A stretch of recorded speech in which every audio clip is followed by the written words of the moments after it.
This week, the president announced the withdrawal of American troops from Syria, about 2,000 of them.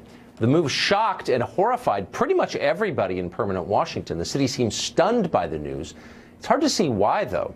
American forces went to Syria to contain the Islamic State. They succeeded, thankfully. Trump is bringing them home, just as he pledged to. Naturally, the neocons were apoplectic. I am shocked by this. I think this is a decision that is against sound military advice. What you have done, in my view, is set us back. We're not the policemen of the world. I understand that. But we are the glue that holds this world together. So this decision is a disaster on multiple fronts, and I hope it can be changed. So unless Americans continue to finance and die in pointless Middle Eastern conflicts, the world will collapse. That's the core tenet of neoconservative theology. No surprise there. At least they're consistent. What's amazing is how Democrats responded. The Peace Party has become the party of permanent war.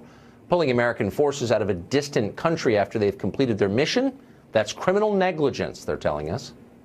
Well, there's so many foolish things this man has done, but this ranks pretty high. A decision that is dangerous, and a decision that is a Christmas present to Vladimir Putin. Giving a huge Christmas present to Putin and to Iran. I couldn't disagree more with this decision. It's a terrible decision. I think this will be considered one of the worst foreign policy blunders of this century.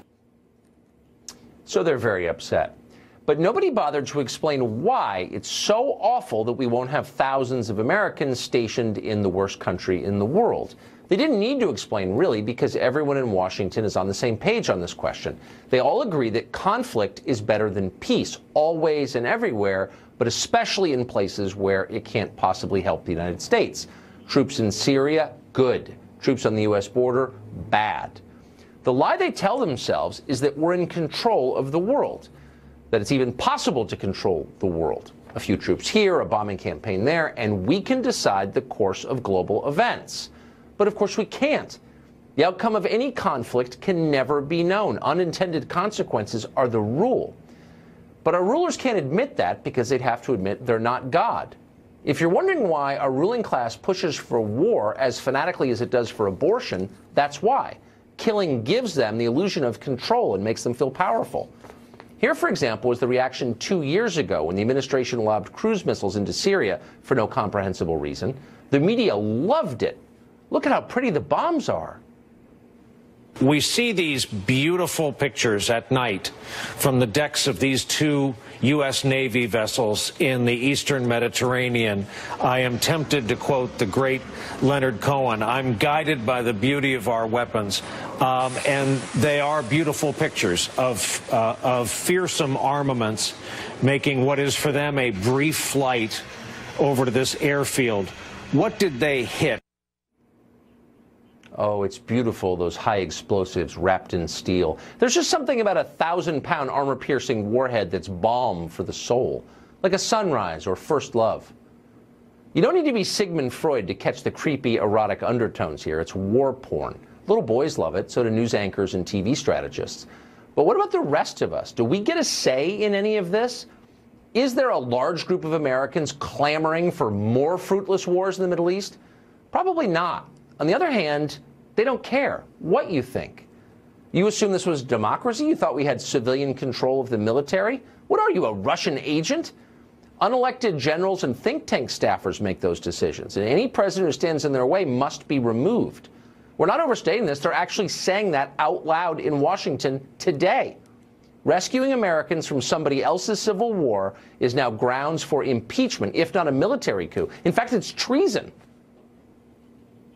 President Trump kowtowing to Vladimir Putin. It could not get better for Putin today. Now he's turned Syria over to the Russians. To the Russians? To the Russians. To the Iranians? Right. And to ISIS. This is a Christmas gift to America's enemies. This will help ISIS, this will help Russia, this will help Iran. At the very worst moment, we have given up our leverage and basically handed it to Russia. I don't know what he's getting Melania for Christmas, but I know what he gave Vladimir Putin for Christmas. Lifting sanctions on that Russian company and leaving Syria. That is a gift to Vladimir Putin. It's really hard to know how to respond to all of that. Obviously, it's terrifying that people this stupid have influence over our country. It's the policy equivalent of drunk driving. Take the wheel from them before they crash. Oops, they already have crashed.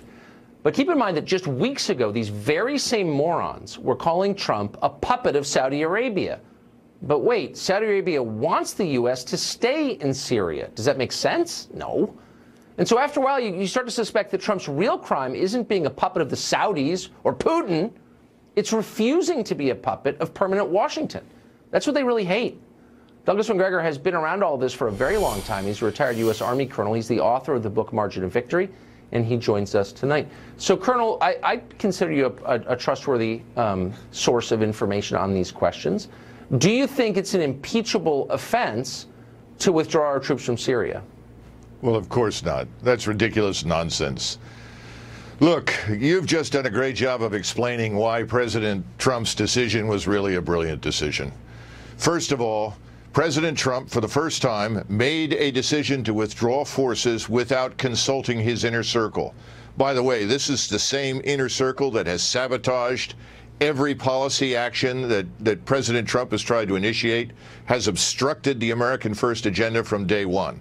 So thank goodness he's not talking to them. Secondly, he's struck a blow for the American people against the warfare state. What you just showed on television is what we like to refer to as the Washington Uniparty. These are the people on your famous ship that's sinking right now.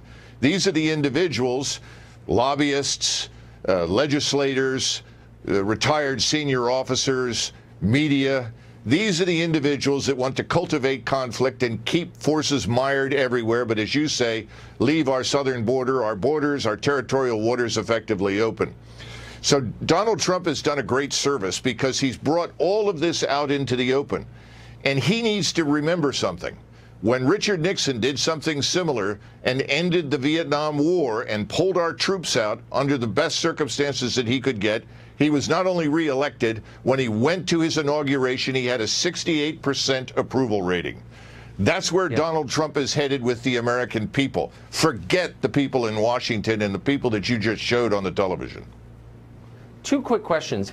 I noticed in all the coverage in the last 2 days, no one has made an explicit case for what the point of staying in Syria would be. I mean, they make these sort of broad claims, we can't help Putin or the Iranians, but no one ever gets up and says, okay, we're going to be there for 6 years, we're going to achieve these 3 things. Is there a case for it?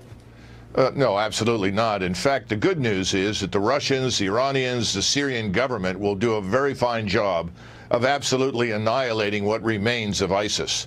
The other point is that we were in a position in northern Syria where we were extremely vulnerable. Remember, we always had light troops there.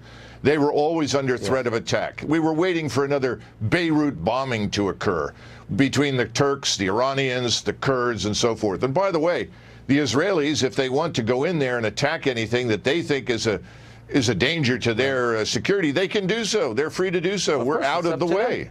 Yeah. Amen. And last question, and I don't want to be too cynical, and I'm not a conspiracy nut. I take things at face value. But would it shock you if in the next couple of weeks or months Assad used chemical weapons against his people once more, and lo and behold, we can't leave Syria? Would that surprise you? Well, look, let's hope that President Trump has learned from previous experience, and we don't have to go down that road again. The good news is that he's got some momentum now. He can make profound change. He can get rid of all of these people in the White House and the Department of Defense who are against him and against his policies. He needs to seize this opportunity and do precisely that. Very smart. Colonel Macgregor, thank you very much for coming on tonight. It's great to see you. Great to see you. Thanks.